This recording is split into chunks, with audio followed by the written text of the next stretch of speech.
मसीह यस्सु के बरकत नाम में आप सबको मेरी तरफ से सलाम। और जितने लोग हमारे चैनल के ऊपर इस मसीही मैसेज को सुनते हैं उन सबको भी पास्टर प्रवेश की तरफ से सलाम। सो आइए हम आज दूसरी तवारीख उसका 20 बाब और उसकी 20 आयत पर जो है हम गौर करेंगे और बेटी रोया के साथ आज की तलावत को हम सब सुनेंगे। और वो सुबह सवेरे उठकर दहशत तकू में निकल गए और उनके चलते वक्त यूसुफ ने खड़े होकर कहा, ऐ यहूदा और यरूशलेम के बशिंदों, मेरी सुनो। खुदावंद अपने खुदा पर ईमान रखो तो तुम कायम किए जाओगे। उसके नबियों का यकीन करो तो तुम कामयाब होगे। खुदावंद के कलाम के पढ़े जाने पर खुदावंद की बरकत हो। अब यहां पर जो है दो बातें हैं, ठीक है? क्या है? दो बातें। पहले हम पहली बात पर जो है बात करेंगे। क्या लिखा हुआ है कि खुदावंद अपने खुदा पर क्या रखो? ईमान रखो तो तुम क्या किए जाओगे? कायम किए जाओगे। और दूसरी बात है उसके नबियों का यकीन करो तो तुम कामयाब होंगे। सो यहां पर हम आज देखेंगे, आपका ध्यान सबका मेरी तरफ ही होना चाहिए और कान भी, क्योंकि खुदा के कलाम अक़दस के अंदर लिखा है जिसके कान हो वो सुने के रूह कलीसियाओं से क्या फरमाता है। और मैं ये आज पूछना चाहता हूं, कान किसके नहीं है? किसके नहीं है? सांप के कान नहीं होते, ठीक है, शाबाश। सांप के कान नहीं होते और उसकी नस्ल के भी कान नहीं होते। सांप की जो नस्ल है, जो खुदा के बेटे और बेटियां हैं वो सुनते हैं, लेकिन जो सांप की नस्ल वाले हैं उनके पास जितने मर्जी आप मैसेज लेकर जाएं, पैगाम लेकर जाएं, वो नहीं सुनेंगे। क्यों? क्योंकि वो कान नहीं रखते, वो सुन नहीं सकते, वो रद्द कर देंगे क्योंकि उनके पास कान ही नहीं है। सो इसी तरह जो है खुदा के कलाम पर क्या कहा गया है कि अगर तुम क्या करोगे? ईमान रखोगे। ईमान कैसे बढ़ेगा? ईमान जो है कैसे हमारा परफेक्ट ईमान होगा? अब खुदा का ये जो बंदा है वो ये बात कहता है कि खुदा पर क्या रखो? ईमान रखो। आज हम जरा अपने ईमान को देखेंगे कि हमारा ईमान जो है वाकया ही परफेक्ट है, वाकया ही हमारा ईमान जो है वो कामिल है। खुदा हमसे ये चाहता है कि हम परफेक्ट ईमान के साथ उसके पास आए, क्योंकि खुदा के कलाम अक़दस के अंदर लिखा है खुदा ईमान के साथ आने वालों को क्या करता है? पसंद करता है। और अगर हम कहें कि हम ईमान रखते हैं तो ईमान तो सभी रखते हैं। आप किसी डिनोमिनेशन वाले के पास चले जाएं, किसी बाइबल कॉलेज वाले के पास चले जाएं, किसी भी भाई के पास चले जाएं, तो वो ये कहेगा मैं ईमान रखता हूं। लेकिन खुदा हमसे यह तवक्को करता है कि हमारा ईमान कैसा होना चाहिए? यीशु मसीह ने क्या कहा? कामिल बनो। क्या हम कामिल हैं? कैसे हम कामिल बनेंगे? अगर हम खुदा के कलाम पर क्या होंगे? कायम रहेंगे। तो फिर अगर यूहन्ना की अंजील 14 बाब के अंदर जाएं तो वहां पर क्या लिखा हुआ है? यीशु मसीह ने उनसे कहा अगर तुम खुदा पर ईमान रखते हो तो मुझ पर भी ईमान रखो। क्यों? ईमान किस पर रखना चाहिए? हमारा ईमान खुदा के कलाम पर होना चाहिए, हमारा ईमान खुदा पर होना चाहिए। लेकिन यहां पर कहा गया है, यीशु मसीह कहता है अगर तुम खुदा पर ईमान रखते हो तो मुझ पर भी ईमान रखो। यानी वो खुदा का भेजा हुआ है, वो खुदा का नबी है। आपको पता है यीशु मसीह ने उस दौर के जो मसबी लोग थे, उनसे यह बात कही कि तुम बियाबान में क्या देखने गए थे? सरकंडे को, यानी काने को, जो जब हवा चलती है तो वो मशरक से मगरब की तरफ चला जाता है और मगरब से फिर देखे इस तरफ चला जाता है, फिर शमाल जिस तरह जनूब की तरफ चला जाता है। इसी तरह इंसान जो है ऐसे ही डावाडोल रहते हैं, उनका मान ऐसे ही रहता है। और मैं आपको बताना चाहता हूं, यूहन्ना जो था, जो अस्तबागी था, आपको पता है खुदा का नबी विलियम मैरियन ब्रैनम अपने मैसेज के अंदर यह बात कहता है कि वो कितनी साल का था जब वो बियाबान के अंदर चला गया? कितने साल का था, किसी को पता है? 9 साल की उम्र में। कितने साल की उम्र में? 9 साल की उम्र में वो बियाबान में चला गया और 21 साल तक वो जंगलों में रहा। और यीशु मसीह ने उन्हें यही बात कही, तुम किसे देखने गए थे? और खुदा जब इंसान को कामल करता है तो वो फिर जो टाइम पीरियड है वो भी बढ़ा लेता है। 21 साल थोड़ा पीरियड है। वो कहां पर रहा? जंगलों में। और 21 साल के बाद, यानी जब वो 30 साल का हुआ तो वो कहां पर आया? क्या किसी बाइबल कॉलेज वालों ने उसे भेजा है? किसी बिशप ने उसे भेजा है? उसे खुदा ने भेजा है। और वो कहां पर आकर खड़ा हुआ है? कहां पर? दरिया यर्दन के अंदर, कीचड़ के अंदर आकर खड़ा हो गया। और वहां पर वो बपतिस्मे देता है। और उसकी खिदमत कितनी थी, किसी को पता है? अब आप कहेंगे 21 साल का जो पीरियड है वो ये बहुत बड़ा है। खुदा ने उसको इतनी ट्रेनिंग दी, लेकिन उसकी खिदमत के बारे में आज जाने सिर्फ 6 महीने थे।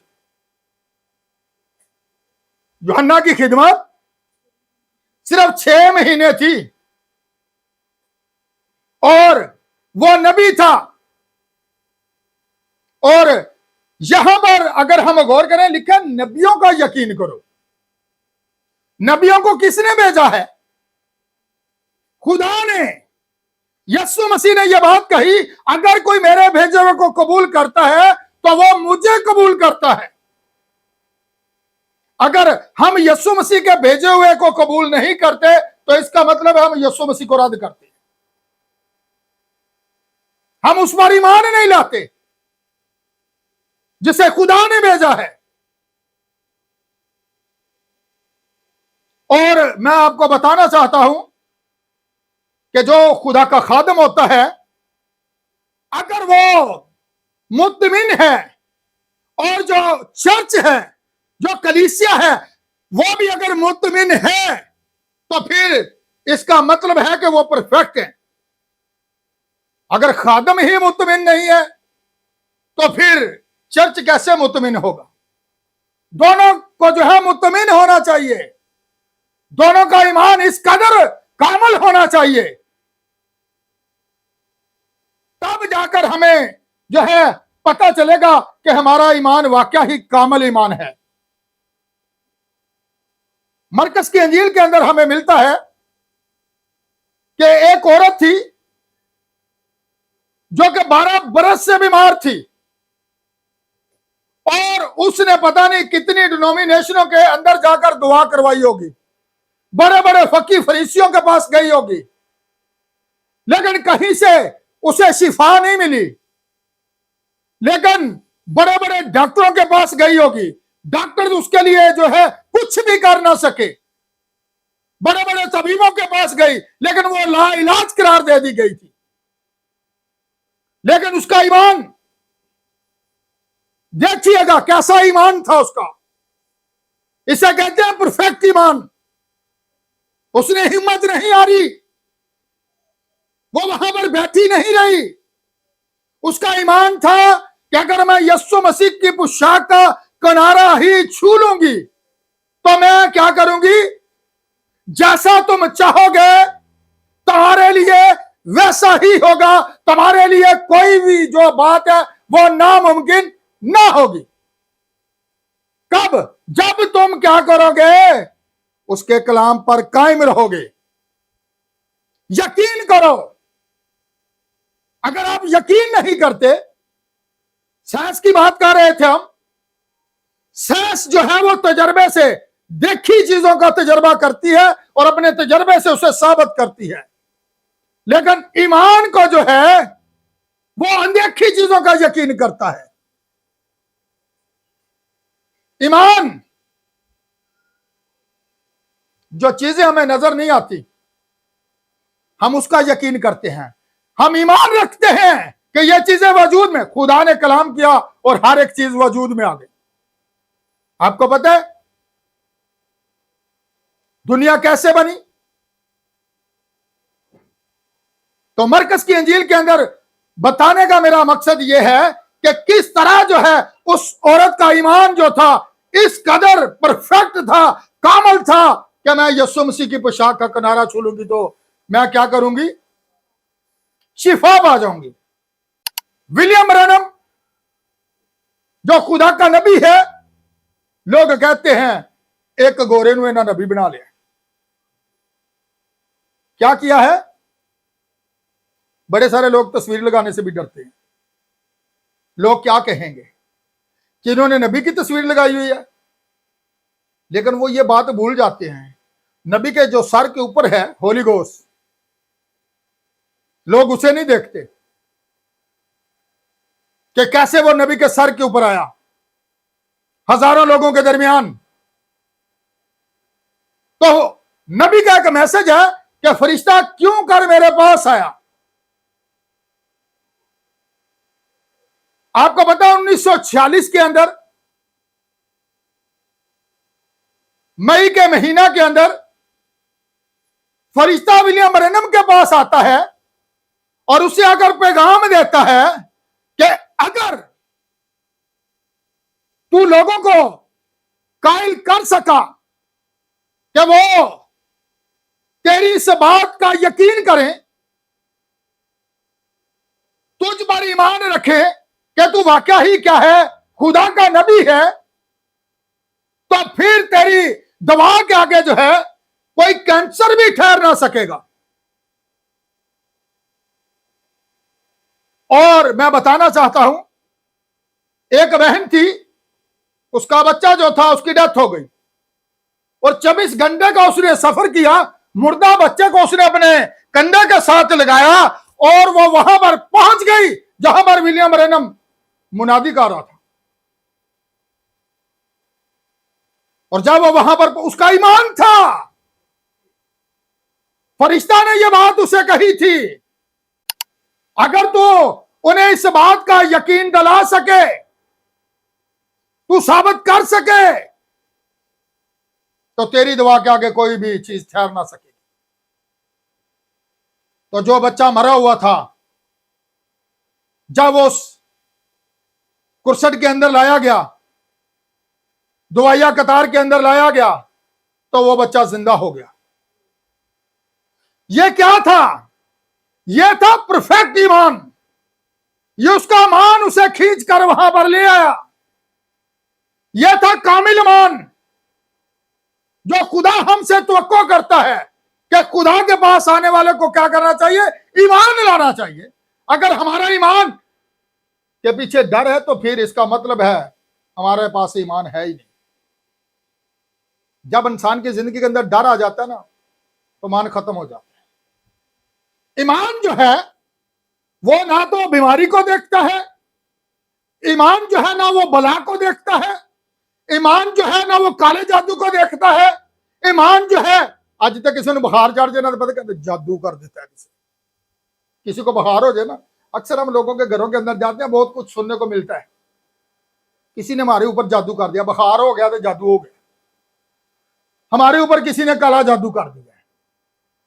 लेकिन याद रखिएगा, जिनके पास ईमान है उनके ऊपर कोई जादू असर नहीं करता, चाहे काला हो, चाहे पीला हो, चाहे नीला हो, जैसा भी हो। ईमान के आगे कोई जादू असर नहीं करता, क्योंकि ईमान खुदा को बुलंद करता है, ईमान खुदा को देखता है, उस पर बिलीव करता है। क्योंकि लिखा है, अगर तुम, यूसुफ क्या कहता है, अगर तुम खुदा के कलाम पर क्या रहे, कायम रहो और खुदा के नबियों का यकीन करो, तो ये दो ही बातें हैं। आज नबियों का हम यकीन करते हैं, जैसा कि मैंने कहा, विलियम ब्रैनम की लोग बात करते हैं, कैसे परखेंगे, किसी नबी को कैसे परखेंगे? पौलुस रसूल कहता है, रूह का यकीन ना करो, बल्कि रूहों को कलाम से परखो कि वो कलाम के अंदर है। हमारी परख, हमारी सोच कैसी है? अगर हम कहते हैं ईमान, कैसा ईमान है हमारे पास? और आपको पता है, जो उसका इंटरव्यू कर रहा था वो एक रोमन कैथोलिक शख्स था और विलियम ब्रैनम का मुखालिफ था। उसने कहा, जी आपने ये बच्चा कैसे जिंदा किया? लोग बड़े सवाल करते हैं, 24 घंटे का बच्चा डेड, जब वहां पर आया तो वो जिंदा हो गया। तो फिर जो उस वक्त के कैमरामैन थे, उन्होंने विलियम ब्रैनम का जब इंटरव्यू किया तो उससे सवाल किया गया, क्या हमारे लोग भी ऐसा कर सकते हैं? लेकिन विलियम ब्रैनम का जवाब क्या था? अगर वो जिंदा हों। जिंदा कैसे होंगे? जिनका ईमान जिंदा हो, जो कलाम पर बिलीव करते हो, खुदाई से लेकर मकासवा तक एक एक लफ्ज पर बिलीव करते हो, यह है कामिल ईमान। और आपको पता है, खुदा ने मूसा को चुना था और खुदा उसे भेजना कहां पर जाता था? बनी इस्राएल कौम के पास, ताकि मेरे लोगों को मिस्र से क्या कर, निकाल कर ला। उसने जवाब दे दिया, मेरी जबान नहीं सही। पता चला निकार हुआ, लेकिन जो निकार करता है खुदा उसे ही भेजता है। जो मैसेज के लोग हैं, जिस तरह कि आज मैं मैसेज का खादम हूं, मैं मुजफ्फराबाद के अंदर था तो वहां पर हमारे एक तंजीमी भाई थे जो बड़े अच्छे प्रीचर थे। मैं कोई अच्छा प्रीचर नहीं हूं, मैं सबसे छोटा प्रीचर हूं। हो सकता है उनके पास अच्छे लफाज हो, मेरे पास वो अच्छे लफाज ना हो उनको प्रीच करने के लिए, लेकिन खुदा डिग्री को नहीं देखता। अगर डिग्री को देखना होता तो यीशु मसीह आकर पतरस वगैरह को ना चुनता। याद रखिएगा, यूहन्ना को जो था उसको किसी बाइबल कॉलेज ने नहीं भेजा था, वो जंगल से आया था, 9 साल की उम्र में कहां पर चला गया था? जंगलों में। बात तालीम की नहीं है, आपकी तालीम आपको वहां तक नहीं ले जा सकती। आसमान पर आपको अगर कोई चीज लेकर जा सकती है तो वो आपका ईमान है। जो बड़ा ईमान हो, जो परफेक्ट ईमान हो, जो कामिल ईमान हो, शक ना करो तो तुम्हारे लिए कुछ भी नामुमकिन नहीं है। मान ऐसा होना चाहिए कि पहाड़ को कहें, यीशु से नहीं कहा, अगर राई के दाने, पता है वो बड़ी जल्दी बढ़ जाता है। शक ना करो तो तुम्हारे लिए कोई बात नामुमकिन नहीं होगी। मूसा ने इनकार किया, खुदा ने उससे भेजा। आपको पता है खुदा ने जो था यूना को कहां पर भेजा? नैनवा के अंदर। उसने कहा मैं तो नहीं जाना, वो वहां पर नहीं जाना चाहता था, वो तरसीस को जाना चाहता था, वो और जगह पर जाना चाहता। पैसे भी जाया हो गए, पैसे का जाया किया, बजाय कि वो हो सकता है किसी खुदा के खादिम को दे देता, खुदा के घर के अंदर काम आ जाता। ठीक है ना? उसने टिकट ली जहाज की और वो चल पड़ा, लेकिन खुदा जिसे चाहता है वो उसे ही भेजता है कि इसके पास मैसेज है और यही मैसेज लेकर जाएगा। जिस तरह मेरे पास जो था नबी का मैसेज था और मैं मुजफ्फराबाद के अंदर था, और जब मैंने वहां पर बात की तो मुझे उन्होंने पता क्या कहा? ये मुखालिफे मसीह है। वो डिनोमिनेशन के खादिम थे, चर्च भरा हुआ था, और वहां पर कुछ लोग थे जिन्होंने कहा कि भाई ठीक कह रहे हैं, उनके पास हो सकता है डिग्रियां हो, मेरे पास नहीं थी। वो बाइबल कॉलेज के भेजे हुए थे, मैं किसी बाइबल कॉलेज का भेजा हुआ नहीं था।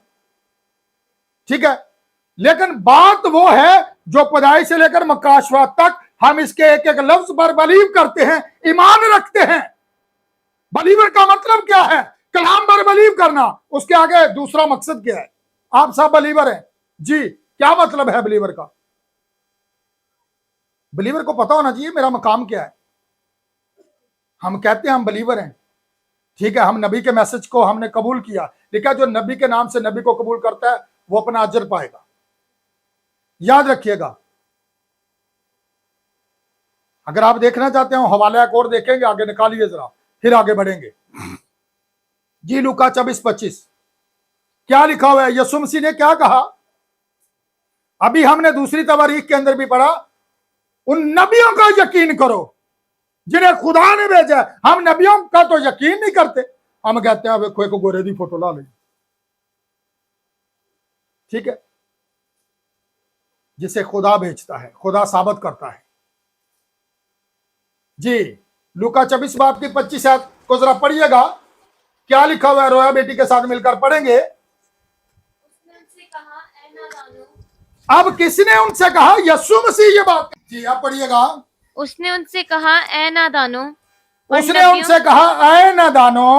आगे, और नबियों की सब बातों के मानने में, नबियों की सब बातों को मानने में सुस्त एतकादो। सुस्त एतकादो यानी यकीन ना करना, नबियों की बातों का यकीन ना करना। आगे, क्या मसीह को ये दुख उठाकर अपने जलाल में दाखिल होना जरूर ना था? जी, फिर मूसा बस यही पर हम इस आयत को पढ़ेंगे, ठीक है ना, 25 आयत की। ठीक है, अब यहां पर गौर करेंगे, यीशु मसीह उनसे क्या कहता है?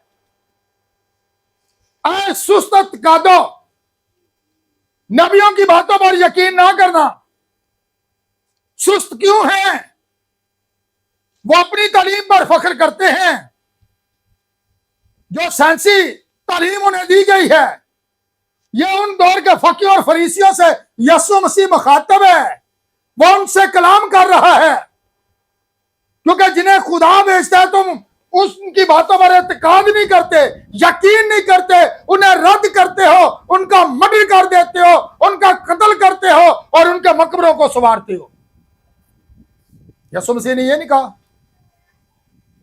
जितने भी नबी तुम्हारे पास भेजे गए तुम उन सब के कातिल हो। फिर वो जब वहां पर दाखिल होता है तो पता क्या कहता है? मैंने कितनी बार चाहा कि मैं तुझे अपने पैरों के नीचे जमा कर लूं, लेकिन तूने उस दिन को ना पहचाना जब तुझ पर निगाह की गई, तुझे तेरे हाल पर छोड़ा जाता है। याद रखिए, वो उस दौर के फकी फरीसियों से मुखातब था और वो उनसे क्या कह रहा है?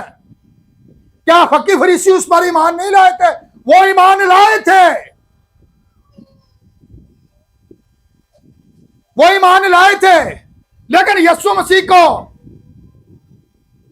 मैं आपको एक और बात भी बताना चाहता हूं, फिर इधर आएंगे, ठीक है ना।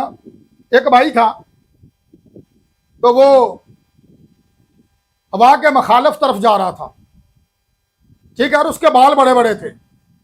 बार बार उसके बाल जो थे ना उसके मुंह के आगे आ जाते थे। बड़ी उसने कोशिश की कि अपनी मंजिल की तरफ जाए, लेकिन हवा बड़ी तेज थी, बालों की वजह से उसे आगे से कुछ नजर नहीं आता था। तो उसने क्या किया, बजाय कि वो हवा के साथ डट कर मुकाबला करता, उसने अपना रुख बदल लिया। बजाय कि इधर को जाना तो वो इधर को चल पड़ा, जिधर को हवा चल रही है। अब देखिएगा, बड़ी सारे हमारी बहनें हैं जिन्हें पता है ग्रंथियों 11 बाब के अंदर बाल जो है औरत को किस लिए दिए गए हैं? पर्दा के लिए। बाल उसकी जीनत है। पढ़ सकते हैं आप ग्रंथियों 11 बाब के अंदर, ये बाल औरत को किस लिए दिए गए हैं? पर्दा के लिए। ये उसकी जीनत है, ये उसकी खूबसूरती है। और खुदा ने जब आदम को बनाया था तो पहले हमें यहां पर बता रहा था, मट्टी ली उससे साना और फिर उस मट्टी के पुतले के ऊपर उसने जिंदगी का दम फूंका। ऐसी बात है, आदम को, मुझे मट्टी का बनाया गया, आदम को मट्टी का बनाया गया, पर औरत को तो मट्टी का नहीं बनाया गया। फिर आदम के ऊपर गहरी नींद भेजी, ऐसी बात है। जब उसके ऊपर नींद भेज दी गई तो फिर आदम सोया हुआ है, यानी कि पहला ऑपरेशन जो है वो खुदा कर रहा है, और वहां से उसकी एक पसली निकालता है और उससे एक उसकी खूबसूरत बीवी बनाकर लाता है, मट्टी से नहीं, पसली से। यह हमारा अंदरूनी हाल है। हम बाहर को देखते हैं लेकिन खुदा अंदर को देखता है।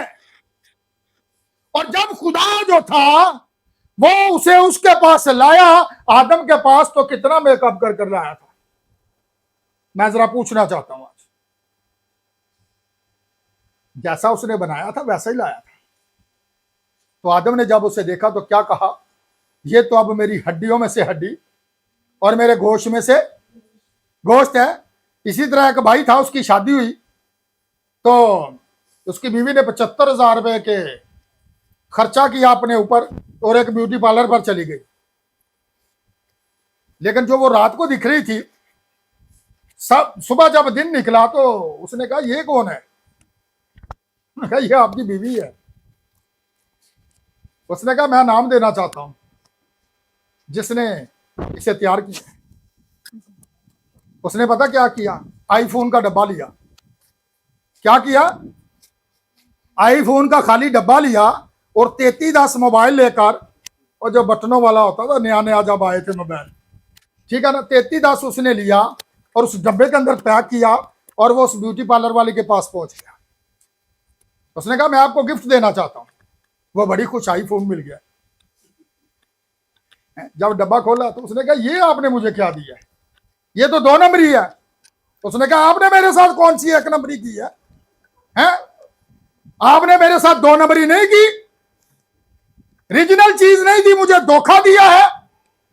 जो उसके ऊपर इतना मेकअप लगाकर उसको मुझे तो ऐसे ही बनाकर पेश किया जैसे ये आईफोन है, लेकिन जब सुबह चेहरा धुला है तो पता चला ये 3310 है।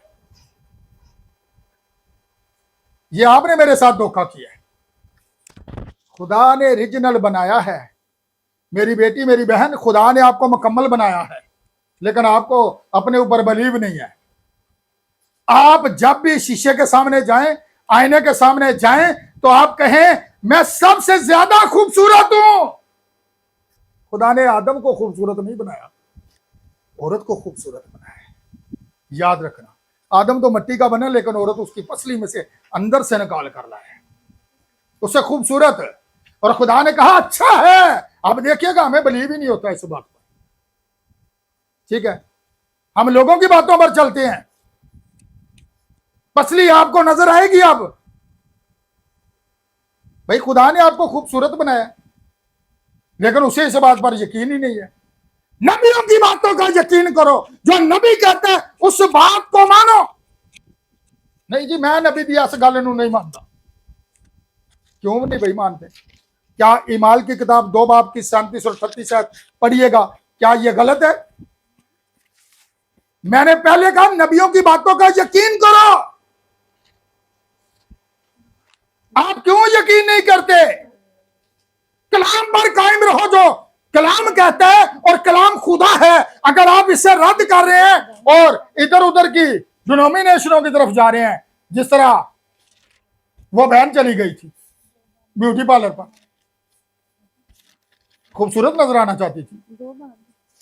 आज भी बड़े बड़े खूबसूरत प्रीचर तो नजर होंगे, लेकिन उनके पास वो ईमान नहीं है। पता है यीशु मसीह ने क्या कहा था? उस रोज बतेरे आएंगे। मत्ती की इंजील 7 बाब के अंदर 23 आयत के अंदर, खुदावंद मैंने तेरे नाम से बड़े बड़े मौजूजे किए, और मैं उनसे साफ कह दूं मेरी कभी तुमसे। अगर आप अपनी पहचान बनाना चाहते हैं तो फिर कलाम पर कायम रहें, साबित करें कि मैं परफेक्ट कलाम के साथ खड़ा हूं और नबियों की बातों के ऊपर जो है बिलीव करने वाला हूं, यकीन करने वाला हूं।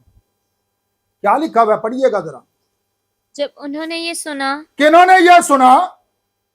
जिन्हें यीशु मसीह ने भेजा था कि जाकर क्या करो, पूरी खल्लक के सामने किसकी बनाती करो? डिनोमिनेशनों की। तंजीमों की, बाइबल कॉलेज की हरगिज नहीं, बल्कि अंजील की मुनादी करो। तो क्या कहा आगे? तो उनके दिलों पर चोट लगी। उनके दिलों पर चोट लगी। क्या? कलाम सुनने से? कलाम बंदे को तोड़ देता है, बंदा किसी को तोड़ नहीं सकता। ठीक है, खुदा का कलाम बंदे को बदल देता है। यीशु धर्म नहीं बदलता, बल्कि जीवन बदल देता है, इंसान की जिंदगी तब्दील कर देता है। याद रखिएगा, जब पहला वॉइस पेश किया गया यीशु मसीह के जाने के बाद, तो क्या कहा जी आगे? और पतरस और बाकी रसूलों से कहा। बाकी रसूल जो थे उसके साथ मौजूद हैं, 10 रसूल जो थे उनके साथ मौजूद हैं, और पतरस खड़ा वहां पर प्रीचर है कि डावाडा किन्नी को तलीम सी, अनपढ़ मछलियां पकड़ने वाला, उसका ईमान देखें। ऐसा ईमान जिसे आसमान की बादशाही की कुंजियां यीशु मसीह ने दी थी। जो कुछ तू जमीन पर बांधेगा वो आसमान पर बांधा जाएगा। मत्ती 16:13 याद रखना, पतरस को आसमान की बादशाही की कुंजियां दी गई थी और वो वहां खड़ा है। ये हुक्म जमीन पर बांधा जा रहा है, और वो कैसे बांध रहा है? पहला जब वाइस पेश किया, आगे कहा कि ए भाइयों, हम क्या करें? जब लोगों ने खुदा का कलाम सुना, जब उसने वहां पर प्रीचिंग की है, मुनादी की है, जिस तरह के आज मैं यहां पर प्रीचिंग कर रहा हूं, मुनादी कर रहा हूं खुदावंद यीशु मसीह के उस मैसेज की जो कि उसने अपने नबियों और रसूलों को दिया है, तो तुम उनका यकीन करो। दो ही बातें, कलाम का और नबी का। पुराने अहदनामा के अंदर लफ्ज नबियों यूज हुआ है, नए अहदनामा के अंदर रसूल। रसूल यीशु मसीह का शागिर्द है। नबियों और रसूलों की बात का यकीन करो, आए कम तकादो सुस्त। नबियों की बातों का यकीन ना करना। जी आगे।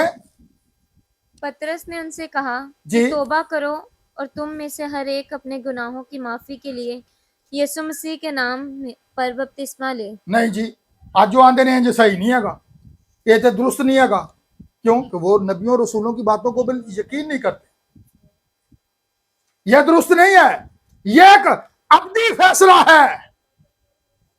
यह पहली कलीसिया जमाना के अंदर यह हुक्म बांध दिया गया है कि आपने किस नाम के अंदर बपटाइज लेना है, यीशु मसीह के नाम में। लेकिन आज जो तंजीमें हैं वो बाप और बेटा और रूल कुदस के लक़ब इस्तेमाल करती हैं, जो कि नाम नहीं है।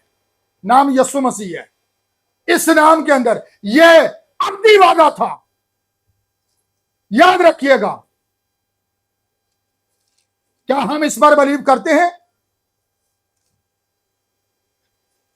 पता चलना चाहिए। हम नबियों की अगर बातों का यकीन करते हैं, हम उसके रसूलों का यकीन करते हैं और खुदा के कलाम पर अगर कायम रहते हैं, तो तुम्हारे लिए कोई बात नामुमकिन ना होगी। एक भाई था, मैं आपको बताना चाहता हूं, जिस तरह के मैंने उस औरत की बात की थी, आज जब मैसेज दिया जाता है ना, जिस तरह मुजफ्फराबाद के अंदर दिया गया था, तो बड़े सारे लोग सच्चाई को सुनना नहीं चाहते।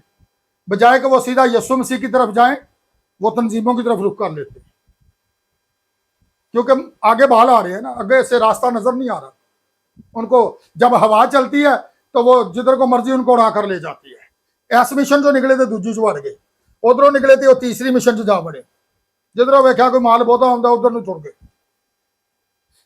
पता चला ये आज बाल जो हमारी आंखों के आगे आए हुए हैं ना, ये जो हवा चल रही है डॉलरों की है, जिधर डॉलर बहुत डिगन उधर पादरी टुर पे। सभी नहीं, जो खुदा के खादम है वो नहीं, उनकी मैं बात नहीं कर रहा, क्योंकि कुछ पेट के भी खादम है, कुछ रूह के भी खादम है। याद रखना। तो यहां पर क्या है कि वो उनका रुख जो होता है डिनोमिनेशन की तरफ होता है, लेकिन जिसके पास खुदा का मैसेज होता है, यूना जाना नहीं चाहता था, लेकिन वो कश्ती के अंदर सोया हुआ था।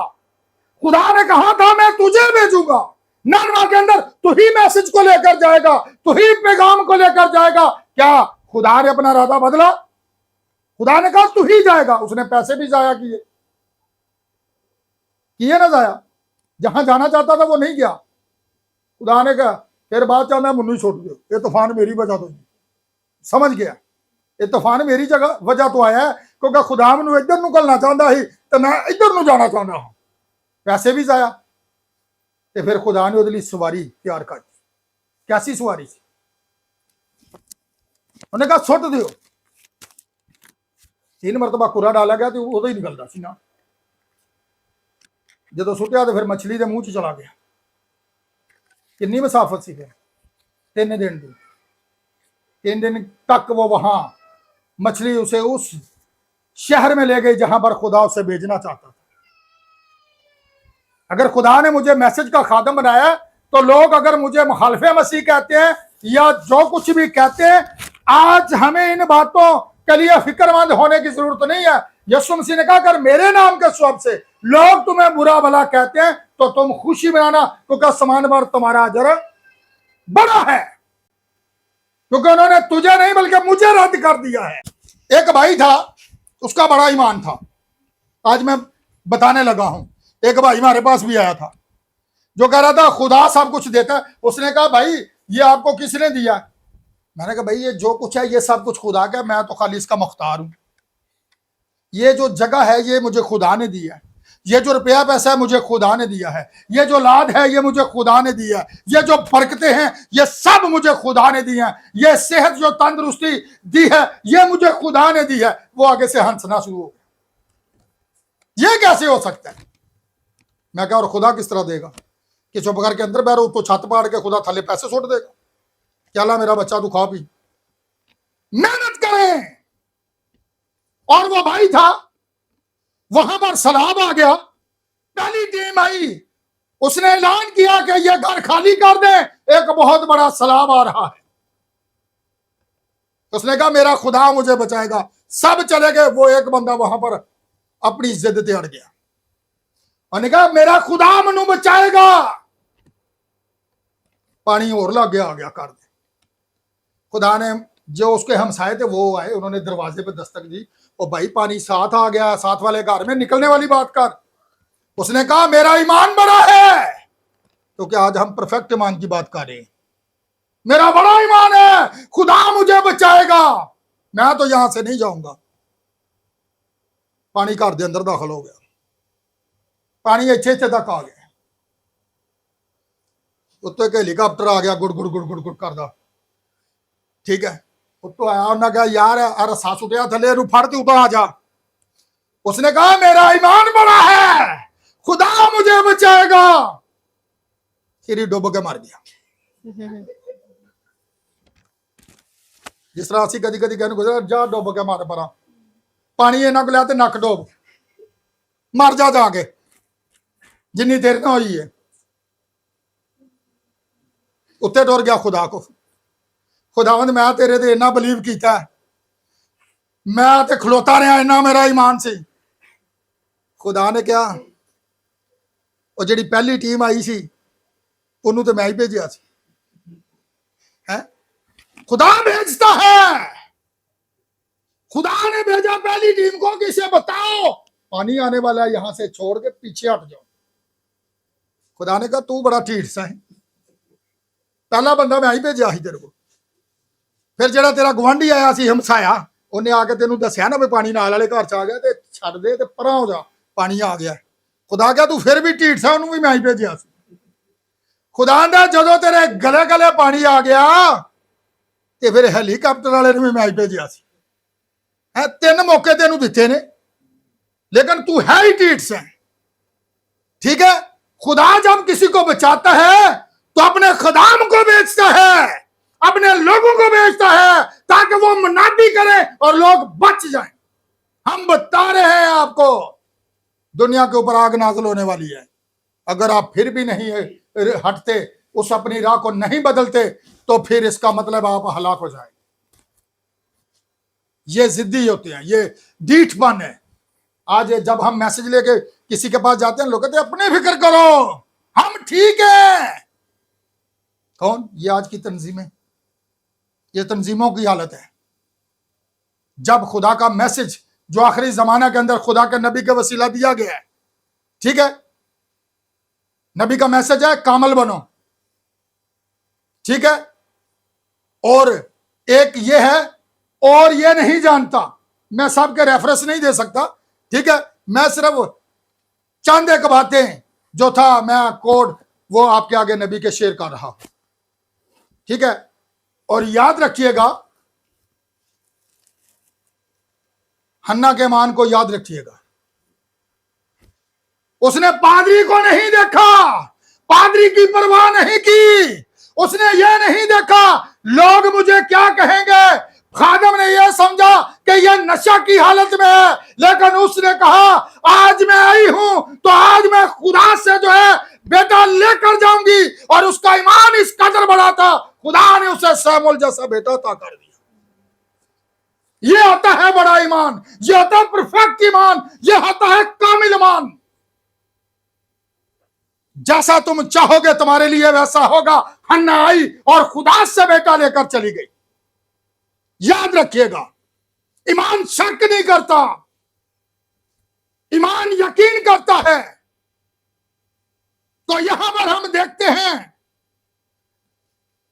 अगर खुदा 25 साल बाद अब्राहम को देखिएगा, सारा को देखिएगा, खुदा ने वादा किया था लेकिन वो उस वादा से फिरा नहीं है, वो उस वादा पर खड़ा रहा, वो खुदा के कलाम पर कायम रहा और उसने बलीव किया और वो उस बात से हटा नहीं है। खुदा ने कहा था मैं तुझे बेटा दूंगा और 25 साल गुजर गए हैं और अभी तक बेटा नहीं दिया। उसने शक नहीं किया। शक ना करो, यही तो बात मैं कहता हूं। कोई जितना मर्जी कहे आप खूबसूरत नहीं है, आप आईने के सामने जाएं, मैं खुदा की बेटी हूं, सबसे ज्यादा मैं खूबसूरत हूं, मेरे से ज्यादा कोई खूबसूरत नहीं है, क्योंकि आपको खुदा ने परफेक्ट बनाया है, खुदा ने आपको मुकम्मल बनाया है। शक ना करें उसके बनाने पर। तो फिर देखिएगा, अगर खुदा अब्राहम को 25 साल बाद बेटा अता कर देता है, यह है परफेक्ट ईमान, यह है कामिल ईमान। तो याद रखिएगा, मरियम के पास फरिश्ता आ जाता है और आकर वो पैगाम देता है और वो उस पैगाम पर क्या करती है, यकीन करती है। तो कलाम अक़दस के अंदर भी यही लिखा है, कोई अगर मेरे भेजे हुए गिलास ठंडा पानी पिलाएगा तो वो भी अपना अजर हरगिज़ ना खोएगा, क्योंकि अगर तूने किसी भूखे को खाना खिलाया तो मुझे खिलाया, मैं प्यासा था। याद रखा खुदा कब, अगर तूने छोटों में से किसी के साथ ऐसा किया तो मेरे साथ किया। याद रखिएगा, मुझे बता देना, जब थक गए तो मुझे बता देना, ठीक है ना। अभी 1 घंटे का मैसेज आगे है, ये मान पर तो बात खत्म ही नहीं होती। उन ईमान वालों को देखिएगा जिनके बड़े परफेक्ट ईमान थे। एलिया को देखिएगा, उसका ईमान किस कदर बड़ा था। 450 जो बाल के नबी थे उनका उसने जो है तमस्करा उड़ाया, उन पर हंसा। उसने कहा हो सकता है आपका जो मबूद है, आपका जो देवता है, वो आपका जो खुदा है, वो हो सकता है सोया हुआ है, उसे जगाया जाना चाहिए। और जिस खुदा पर मैं ईमान रखता हूं, ईमान को देखिए, जब उसने खुदा से दुआ की तो आसमान से आग नाज़िल हो गई, पता है। फिर उसने आसमान को 3.5 साल तक बंद कर दिया। ये एलिया की बात कर रहा हूं, जिनका ईमान कामिल था। तो यीशु ने कहा कामिल बनो। कैसे आप कामिल बनेंगे? अगर उसके कलाम पर कायम रहेंगे और उसके नबियों की बातों का यकीन करेंगे। बातें 2 ही हैं। क्या हम नबियों की बातों पर बिलीव करते हैं जिन्हें खुदा ने भेजा? खुदा ये चाहता है जिन्हें मैं भेजता हूं उनकी बातों पर यकीन करो। नबी खुदा भेजता है और नबी के पास जो मैसेज होता है वो खुदा का आता है। अगर आप नबी को रद्द कर देते हैं तो समझे खुदा को रद्द करना है, क्योंकि नबी पैगाम लेकर आता है। जिस तरह वो डूबने वाला भाई, 3 पैगाम आए उसके तरफ, 3 बलीवर आए उसकी तरफ, और भाई बच जा, मैसेज आखिरी वक्त आ गया ही। हमने कहा नहीं, खुदा मैनू बचाएगा। उत्ते जाके खुदा नहीं पता क्या, मैं तो तेरे लिए खलोता हुआ था। खुदा क्या, मैं तो 3 बंदे भेजे हैं कि बच जा, तू ठीक ही बड़ा से। तो क्या मैं तो मिशना चो निकलना ही नहीं, मैं तंजीमा च बैठा रहना, ते आप ही लाख होना ही, फिर डूब के मरेगा। खुदा बचाना चाहता है, खुदा आपको ऊपर उठाना चाहता है, आप रैप्चर में जाएं, आप उठाए जाएं। याद रखिएगा, खुदा हमसे ये तवक्को करता है। क्या हम ऐसा करते हैं? मरियम ने यकीन किया है, कितनी बड़ी उसके लिए बात थी। दुनिया की परवाह नहीं की, दुनिया क्या कहती है। दुनिया हो सकता है उसके ऊपर कितना हंसी होगी, टट्टों में डाया होगा, लेकिन उसने परवाह नहीं की, वो खुदा के कलाम पर कायम रही। खुदा आज हमसे भी यही तवक्को करता है कि क्या करें, हम उसके कलाम पर कायम रहें। एक हवाला और देखना चाहेंगे, यहीं पर हम मैसेज को खत्म करेंगे। जी निकालिएगा, अबरानियों 11 बाब। इसी आज पर हम मैसेज को जो है क्लोज करेंगे।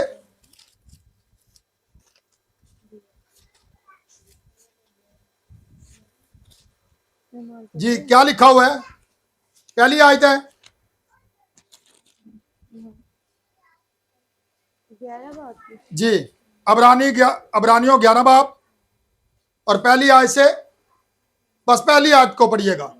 अब ईमान उम्मीद की हुई चीजों का एतमाद और इन अनदेखी चीजों का सबूत। पता चले, साडी उम्मीद सानू तो बुखार चढ़ जाए तो उम्मीद पता नहीं हुण मैं बचना है कि नहीं।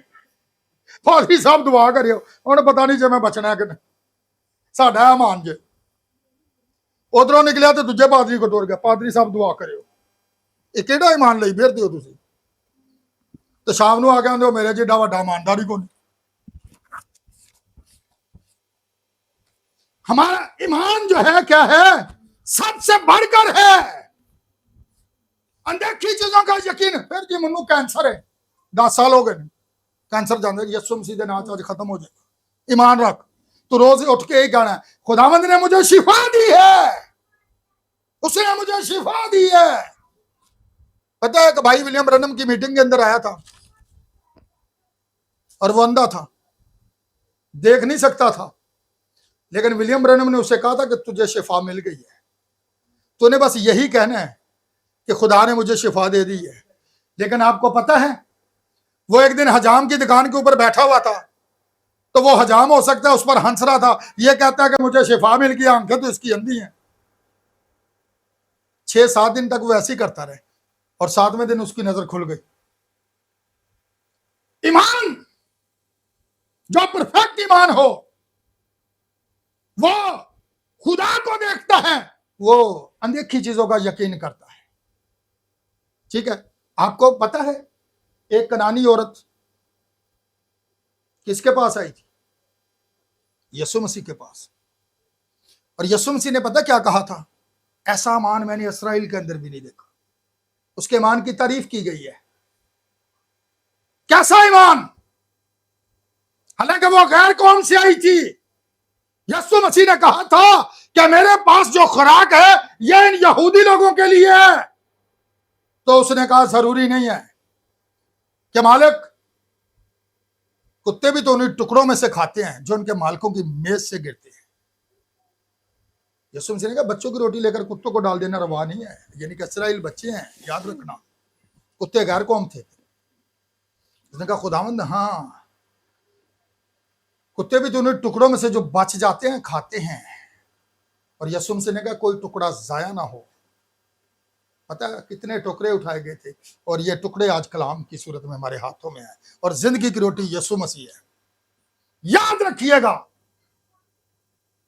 ईमान उस कनानी औरत का, यीशु ने क्या कहा? जा, जैसा तेरा ईमान तेरे लिए वैसा ही होगा। ये हमारे लिए गारंटी है, जैसा तुम चाहोगे तुम्हारे लिए वैसा ही होगा। पर एक शर्त है, अगर तुम मेरे कलाम पर क्या करोगे? कायम रहोगे, तो यूसुफ भी यही बात कह रहा है दूसरी तवारीख के अंदर, क्या कि अगर तुम उसके कलाम पर क्या रहो, कायम रहो, और उसकी नबियों की बातों का क्या करो, यकीन करो। दो ही बातें हैं, सिर्फ दो ही गल्लां ने, नबियों का यकीन करें और उसके कलाम पर कायम रहें, तो यकीनन आपके लिए कोई बात भी नामुमकिन नहीं होगी। क्या आप चाहते हैं कि आपका ईमान ऐसे ही होना चाहिए? तो नबी पता क्या कहता है, अगर जमीन में से कोई एक शख्स भी उठाया जाएगा तो ये मेरा ईमान है कि वो सबसे पहला शख्स मैं ही होऊंगा।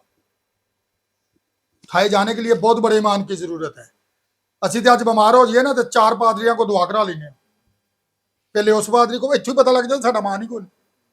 ईमान यकीन करता है मैं शिफा पा चुका हूं,